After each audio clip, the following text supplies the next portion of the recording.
So who's going to join me up here is the founder and CEO of Slutty Vegan, Pinky Cole. So Pinky, come on up.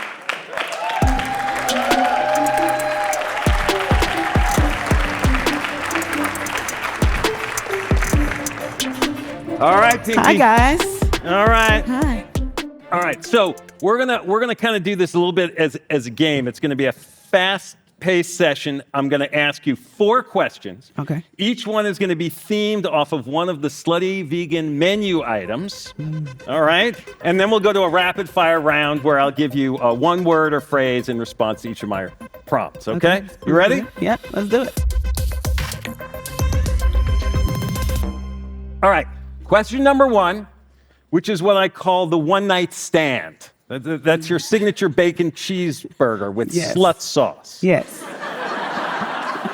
My producer wasn't sure I would say slut sauce, so I just want to say it again, slut sauce. It's a safe space. Now, obviously, you are not shy about grabbing attention. And you want Slutty Vegan to grow to be even bigger, national presence. But there may be some towns around the country that might not want to see the name Slutty Vegan across their main street. So is that okay with you? Like, do you want to win over those people?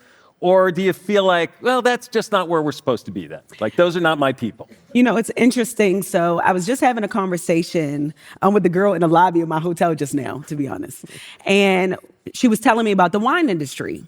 And when she was telling me about the wine industry, she said she needed to fly to the winery because there's been a dip in sales and she couldn't understand why. And I said, why is it? Is it because people who like wine, they like it in whatever condition, right? So I realized I created a brand initially because I wanted to make vegan food accessible to people who otherwise couldn't afford it. But then I realized I started putting the food in places where people couldn't afford vegan food because naturally vegan food is more expensive, right? So what I'm doing now is finding that healthy balance because when the economy is turning, people are split down the middle. Half of the people stop eating because they're stressed, and the other half, we start eating if we're stressed, right? I don't know which one it is, but, I'm both sometimes. But now finding that healthy balance so that I can serve all people and create a universal brand where the people who need the access get the access, and the people that can afford it can come and enjoy the food. And if you're put off by the word slut, you're just like, that's not, either get excited or go somewhere else. It ain't for everybody. You know what I learned in business is either you're going to love me or you're going to leave me alone. And that's really key. And it's worked for the last 6 years so far. All right. Question number 2. The Hollywood hooker. That's your chopped Philly steak with jalapenos. Yes. You have to try it. They're great. All right. So social media technology is evolving so quickly. A lot of business people, they aren't as confident as they would like to be about how to grab people's attention. You have created a lot of viral moments, lines around the block for your stores, pop-ups. Do you have advice for this group and others about how you make an impression, how you think about being able to do that? Keep it real. Keep it real. What I've learned in business, I didn't go to school for marketing, y'all. Can I be honest? I was a producer for The Maury Show. Okay, so I chase people around for a living, right? But what I learned in that is I was able to meet people where they were, right? It don't matter if you black, white, rich, poor, got a lot of money, a little bit. Like these people, you can learn something from everybody. And as long as I can meet people where they are, I can create a safe space. And when I create that safe space, you want to tap into anything that it is that I'm doing. So when it relates to the marketing, being honest, being open, being real, and being vulnerable, which oftentimes businesses don't know how to do because vulnerability means that you're weak, but that's not the truth. Vulnerability means that you're real. And when you're real, people want to stay connected to you because they understand that you're human. And that is one of the keys that drives the marketing and will make people continue to come back. I mean, you also make it fun. Yeah, absolutely. I mean, you go into a Slutty Vegan, it's like a party. Yes, we're calling you a slut. I know you're going to have McLeep there soon, playing in there. All right, question number 3. The Fussy Hussy. That's a name of another burger option, right? Yes. The Fussy Hussy. Okay. So you've said that Slutty Vegan made you into an accidental celebrity. Yes. Do you ever worry that the attention that you get personally distracts from the business or distracts the progress you want to make with the business? Is this therapy? Because it's funny that you asked me that, because before coming into this industry, I already had my dream job, right? So my idea was to create burgers and fries and help people to reimagine food.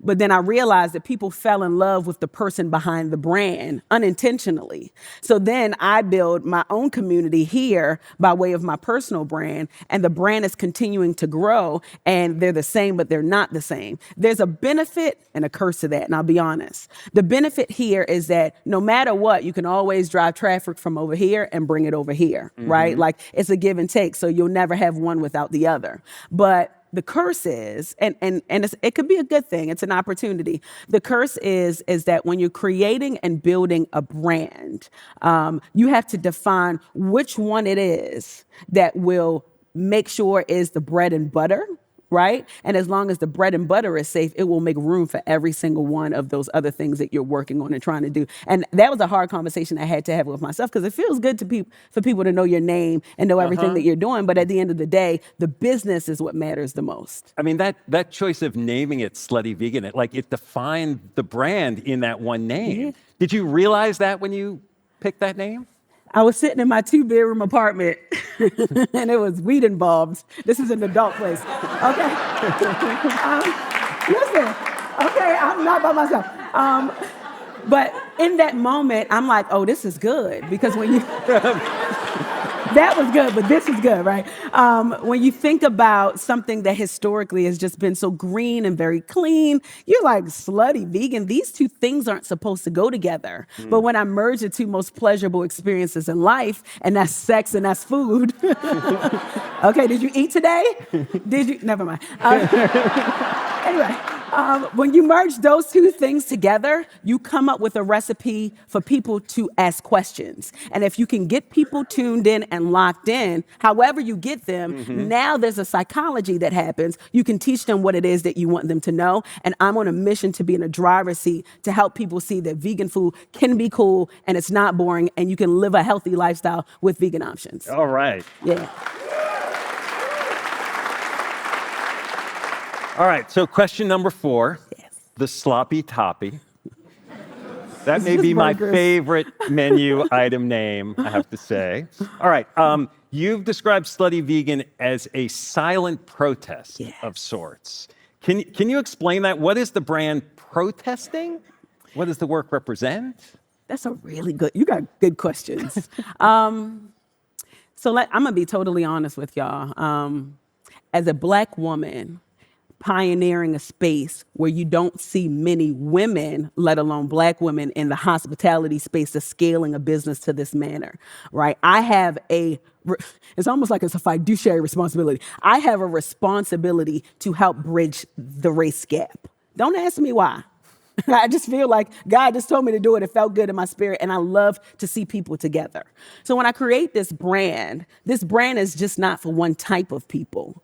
I'm creating a brand for people who are older, people who are younger, people who are smart, maybe people who may not have had a lot of education, for white people, for Black people, for Asians. When you walk through the door, I don't care about none of that.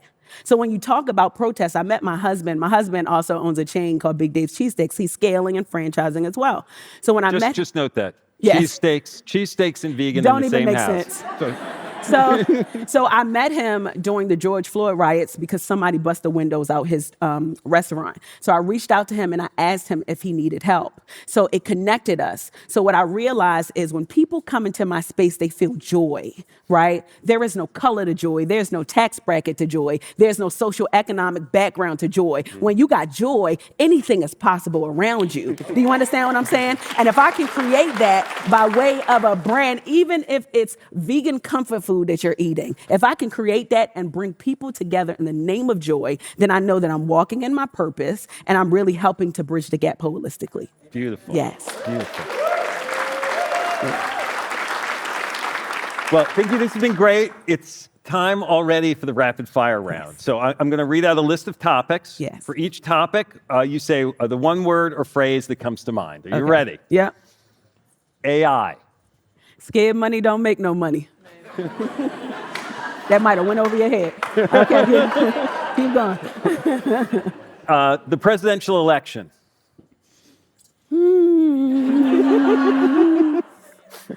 The presidential election. Nobody wants to touch this, huh? The presidential election. Don't expect to get any press from November 1st to December 31st. Kamala, excuse me, I'm sorry.